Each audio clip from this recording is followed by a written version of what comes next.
particular hunt, we've probably been planning for at least a year and a half.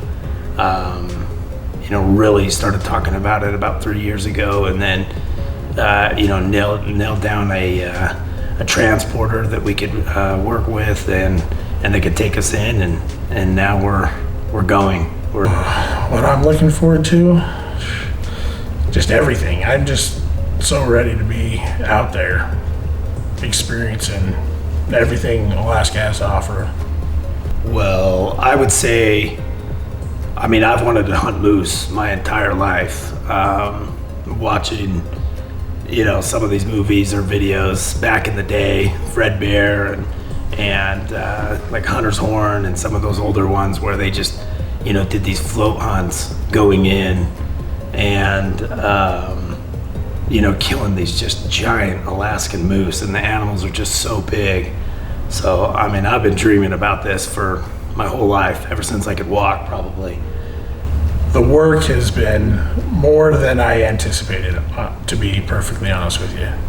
Ooh, what kind of gear am I taking? I'm taking some of the best stuff I think money can buy, honestly. I got Stone Glacier stuff, Kenetrex. We got a bunch of just cool gear that honestly I'd never even heard about until I started planning this trip. All of us are getting really excited, having trouble sleeping, and it's going to be an adventure. We're looking forward to it. All right, Alaska gear for the trip. We've got all of our gear laid out.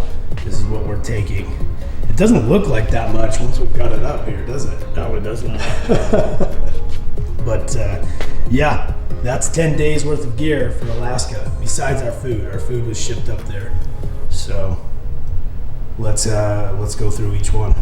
All right, so for the tent, we're doing a hot tent from Seek Outside. This is the Red Cliff. It's a 6-person tent. There's 3 of us going, but we are taking the stove, because it gets really cold there in Alaska, and we might need to dry off our stuff. So we'll have the stove going, which will be nice. I think this whole setup right here is just under 8 pounds with the stove. These are the little footprints. This is what we'll put down so we don't pop our pads. Carbon fiber pole there. That's what goes up in the middle of the TP tent. So that's the tent, and then we're taking these Climate. These are actually Climate's XL. It's got a Tempur-Pedic topper. We figured we were going to be there for 10 days, so why not take one of these out. We'll show in our video up there on the mountain. We'll show those all rolled out. A bunch of game bags or dry bags. This is a bug net, dry bags. I don't know if anyone's seen this Helion X. It's a phenomenal little chair. It weighs like 1.7 pounds or something like that. It's incredible. So that's super nice. And then the Outdoor Edge, because you can get those replaceable blades. That's the 7-inch. We'll each probably be carrying about 10 blades or so, between 3 moose and hopefully a couple wolves, maybe a black bear. So that should be nice. Here's the paracord. This is a pillow from Climate, so we'll be taking that. Some paracord, obviously, for multi-purposes. Jet oil with the fuel. We're eating Alpen fuel and Peak on this trip for 10 days, and hopefully some fish. We are taking a collapsible fishing pole, and there's herring and maybe some halibut or salmon in some of the areas, depending on where we're dropped exactly. More dry bags, about 6 pairs of socks, 3 or 4 pairs of pants. So we'll go through a little bit about our layering system here.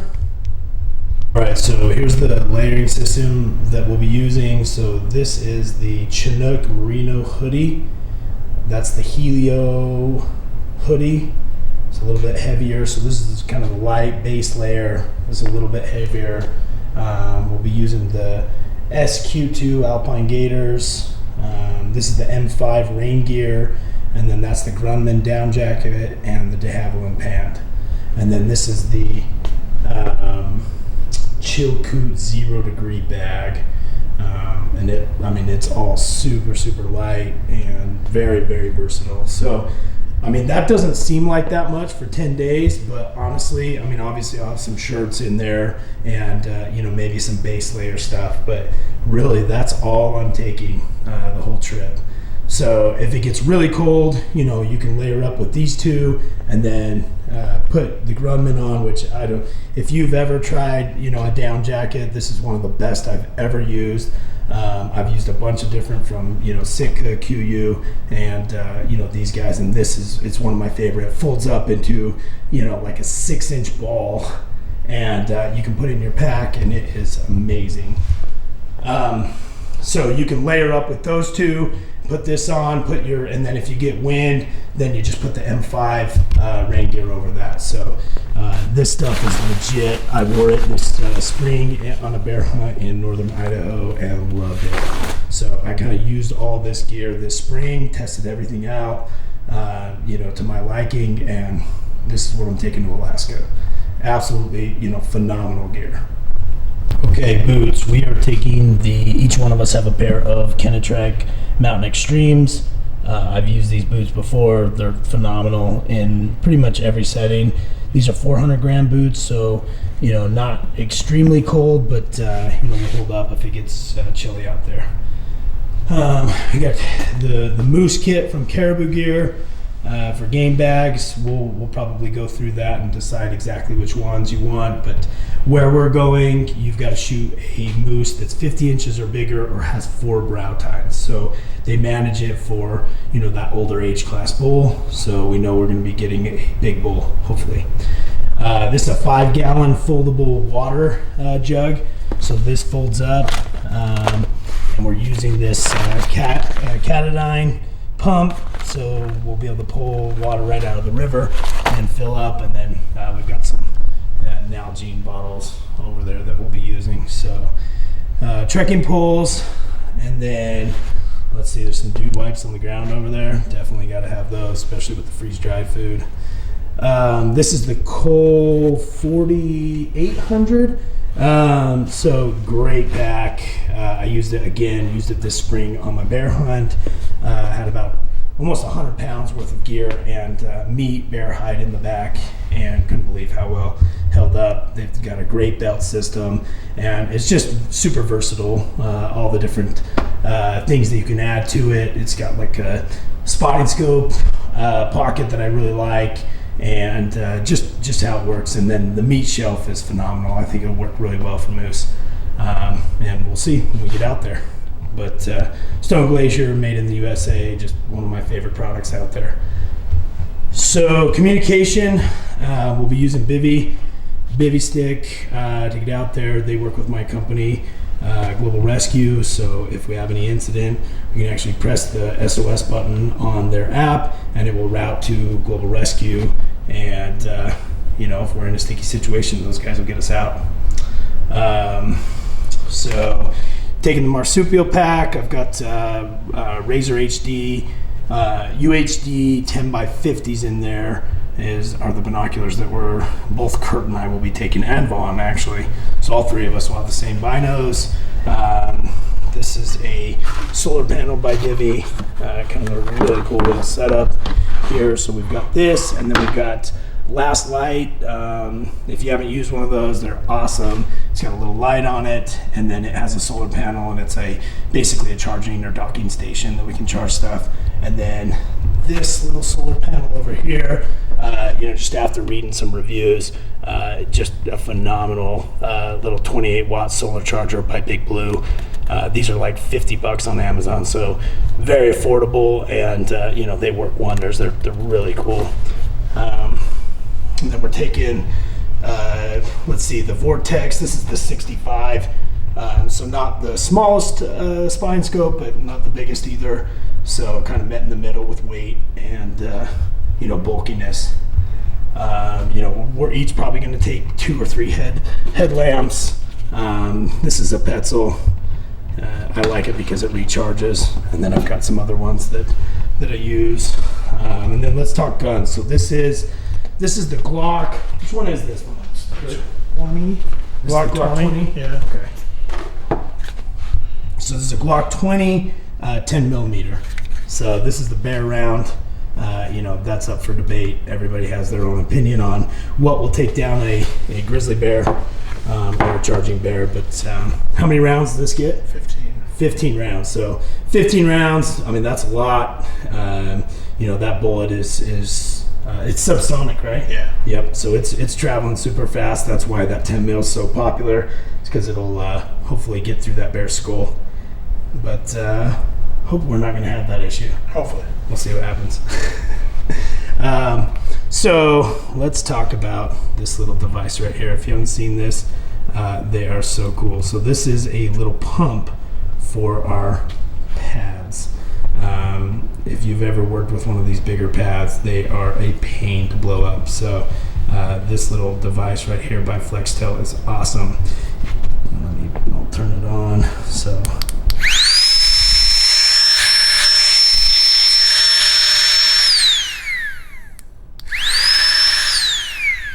it's a little pump, and then also, so if I can get it to work. Let's see, yeah, if you can see that, it's actually a little light. So awesome little device. It's even got a little thing that you can hang it from. So just really cool. Really pumped with that one. So probably my favorite piece of gear in here besides the gun, or guns, I should say. Let's see. So just talking guns, this is the Bergara MG Light by Bergara.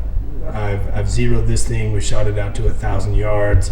I've got the Vortex LHT on here.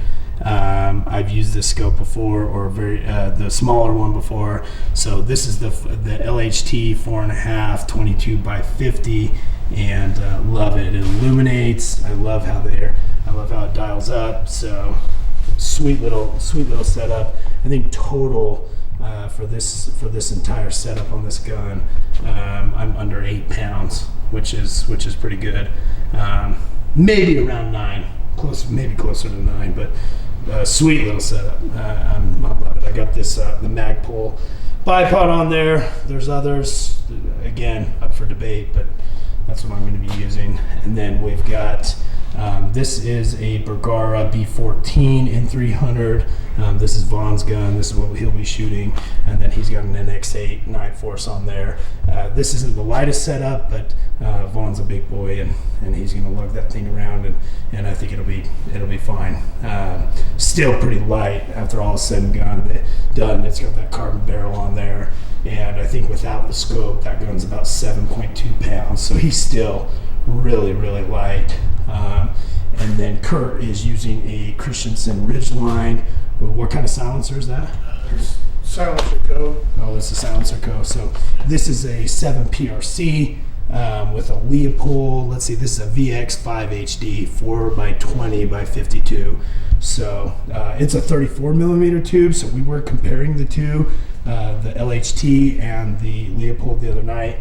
And yeah, you get a little bit more light with that 34 millimeter tube for sure. But all in all, some hammers to use out there, which I think is going to be good. So we're excited. A lot of gear, a lot of stuff that we're taking, but honestly, when it's all said and done, it doesn't look like that much for 10 days. You're kind of using the minimal, and so we figured if we're going up there, we better do it right. We could take. That's what we're taking to Alaska. We could take more, we could take less, but I think after doing our research and doing some backcountry hunts before, this is kind of where we've landed on the gear, and we're excited. I think it's gonna be good. We're just about to get everything weighed up and see how it fits in our bags and go from there. And then it's just a waiting game until we leave.